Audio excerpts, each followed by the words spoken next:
Hello everyone, welcome back to my channel chaos nursing journey. আশা করি তোমরা সবাই ভালো আছো। আজকের এই ভিডিওটিতে আমি তোমাদের সঙ্গে শেয়ার করব যে 2025-এ স্টাফ নার্স গ্রেড 2 রিক্রুটমেন্টে অ্যাপ্লাই করার জন্য তোমাদের এলিজিবিলিটি ক্রাইটেরিয়া বা কোয়ালিফিকেশন কী রয়েছে। ভিডিওটি স্কিপ না করে শেষ পর্যন্ত দেখতে থাকো। আশা করি ভিডিওটি তোমাদের জন্য হেল্পফুল হবে। কোয়ালিফিকেশন নিয়ে ডিটেলসে যাওয়ার আগে আমি তোমাদের বলে দিই যে তোমাদের অনলাইন অ্যাপ্লিকেশন সাবমিশন শুরু হচ্ছে আগস্টের 13 তারিখ থেকে এবং এই অ্যাপ্লিকেশন সাবমিশন তোমরা করতে পারবে সেপ্টেম্বরের 3 তারিখ পর্যন্ত। আর জিএনএমের ক্ষেত্রে কতগুলো সিট রয়েছে সেগুলো তোমরা জানো, তারপরেও একবার বলে দিচ্ছি। ফিমেল ক্যান্ডিডেটদের জন্য কিন্তু সিট রয়েছে 2092টি এবং মেল ক্যান্ডিডেটদের জন্য সিট রয়েছে 344টি। এবার কোয়ালিফিকেশন নিয়ে আলোচনা করা যাক। তো কোয়ালিফিকেশনের ক্ষেত্রে সবার প্রথমে তো ইন্ডিয়ান সিটিজেন হতে হবে। এরপর কোনো নার্সিং ইনস্টিটিউট থেকে জিএনএম ট্রেনিং করা থাকতে হবে এবং যেই ইনস্টিটিউট থেকে নার্সিং ট্রেনিং পাস আউট হবে সেই ইনস্টিটিউটটি কিন্তু ইন্ডিয়ান নার্সিং কাউন্সিল রিকগনাইজড এবং সেই সঙ্গে স্টেট নার্সিং কাউন্সিল রিকগনাইজডও হতে হবে। এরপর ক্যান্ডিডেটের অবশ্যই রেজিস্ট্রেশন থাকতে হবে। আর এই রেজিস্ট্রেশনের বিষয়ে বলে নেই যে যারা ওয়েস্ট বেঙ্গল থেকে নার্সিং ট্রেনিং করেছো তোমাদের তো ওয়েস্ট বেঙ্গল নার্সিং কাউন্সিলের আন্ডারে রেজিস্ট্রেশন রয়েছে। আর যারা কর্ণাটক থেকে নার্সিং ট্রেনিং কমপ্লিট করেছো তোমাদের ক্ষেত্রে রেসিপ্রোকাল রেজিস্ট্রেশন থাকলে কিন্তু তোমরা অ্যাপ্লাই করতে পারবে। এরপর নেক্সট রয়েছে বেঙ্গলি অথবা নেপালি, এই দুটোর মধ্যে যে কোনো একটা ল্যাঙ্গুয়েজ কিন্তু পড়তে এবং লিখতে জানতে হবে। এবার আলোচনা করা যাক বয়স নিয়ে। তো বয়সের ক্ষেত্রে যে সীমা রয়েছে তা হলো 18 বছর থেকে 39 বছরের মধ্যে হলে কিন্তু অ্যাপ্লাই করতে পারবে।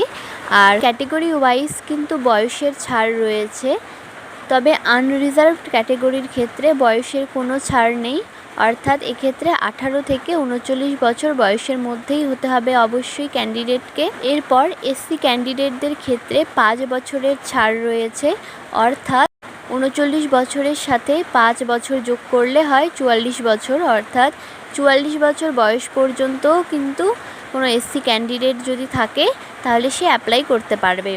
এসটি ক্যান্ডিডেটদের ক্ষেত্রেও কিন্তু 5 বছরের বয়সের ছাড় রয়েছে, এই ক্ষেত্রেও 44 বছর পর্যন্ত কোনো ক্যান্ডিডেট অ্যাপ্লাই করতে পারবে। এরপর ওবিসি এ এবং ওবিসি বি এই দুটো কাস্টের ক্ষেত্রেই কিন্তু বয়সের ছাড় রয়েছে 3 বছর পর্যন্ত। এরপর আনরিজার্ভ পিডাব্লিউডির ক্ষেত্রে রয়েছে 6 বছর পর্যন্ত ছাড়, অর্থাৎ 39 বছরের সঙ্গে 6 বছর অ্যাড করলে হচ্ছে 45 বছর। তার মানে আনরিজার্ভ পিডাব্লিউডি ক্যাটেগরি কিন্তু 45 বছর বয়স পর্যন্ত যদি কেউ ক্যান্ডিডেট থেকে থাকে তাহলে সে অ্যাপ্লাই করতে পারবে।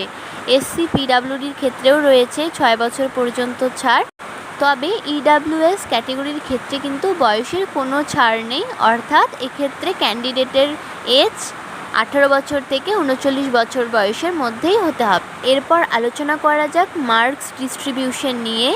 তো এখানে টোটাল 100 মার্কস রয়েছে, যার মধ্যে অ্যাকাডেমিক মার্কস রয়েছে 75, এক্সপিরিয়েন্সে রয়েছে 10 মার্কস এবং ইন্টারভিউয়ের উপর রয়েছে 15 মার্কস। 75 যে অ্যাকাডেমিক মার্কস রয়েছে, এবার কিন্তু এই মার্কস ডিস্ট্রিবিউশনের ক্ষেত্রে একটু পরিবর্তন হয়েছে, অর্থাৎ বিগত বছরে রিক্রুটমেন্টে যেমন দেখা গেছে যে মাধ্যমিকের নম্বরের উপরও কিন্তু 10 মার্কস ছিল, কিন্তু এই বছর সেটা দেয়া নেই। অর্থাৎ এই বছর কিন্তু শুধুমাত্র উচ্চ মাধ্যমিকের নম্বরের উপর এবং জিএনএম ট্রেনিংয়ের যে 3 বছর রয়েছে first year, second year, third year, এই থার্ড ইয়ারে প্রাপ্ত নম্বরের উপরই মার্কস ডিস্ট্রিবিউশন হয়েছে। যেমন উচ্চ মাধ্যমিক নম্বরের উপর রয়েছে 30% এবং জিএনএম ট্রেনিংয়ের 3টি ইয়ারের যে টোটাল মার্কস রয়েছে তার উপর কিন্তু 40 মার্কস রয়েছে, যা একটি স্ল্যাবের মাধ্যমে দেখানো হয়েছে। সেই স্ল্যাবটি আমি পরে আলোচনা করছি তোমাদের সঙ্গে। এরপর 5 মার্কস রয়েছে, যা স্পেশালি ক্লিনিক্যাল কোনো কোর্সে যদি তোমাদের ডিপ্লোমা করা থাকে তাহলে এই 5 মার্কস তোমরা পাবে এবং এই কোর্সটিতে কিন্তু তোমাদের মিনিমাম 1 ইয়ারের এক্সপেরিয়েন্স থাকতে হবে।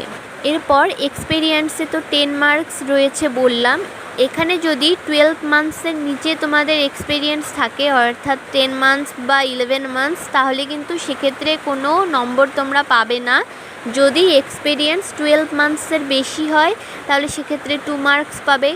আর যদি 24 মান্থসের বেশি হয় তাহলে 4 মার্কস, যদি 36 মান্থসের বেশি হয় তাহলে সেখানে 6 মার্কস। এইভাবে যদি 60 মান্থসের বেশি হয়, অর্থাৎ 5 ইয়ার্স যদি এক্সপিরিয়েন্স থাকে, তাহলে কিন্তু তোমরা এখানে পুরো 10 মার্কসই পাবে। এরপর আমি যেরকম বললাম যে একটি স্ল্যাব দেওয়া রয়েছে, যেখানে তোমরা জিএনএম ট্রেনিংয়ে 3 বছরে মোট যে নম্বর পেয়েছো তার উপর ভিত্তি করে 40-এর মধ্যে তোমরা সেই স্ল্যাব অনুযায়ী কত নম্বর পাচ্ছ সেই বিষয়টি নিয়ে আলোচনা করা যাক।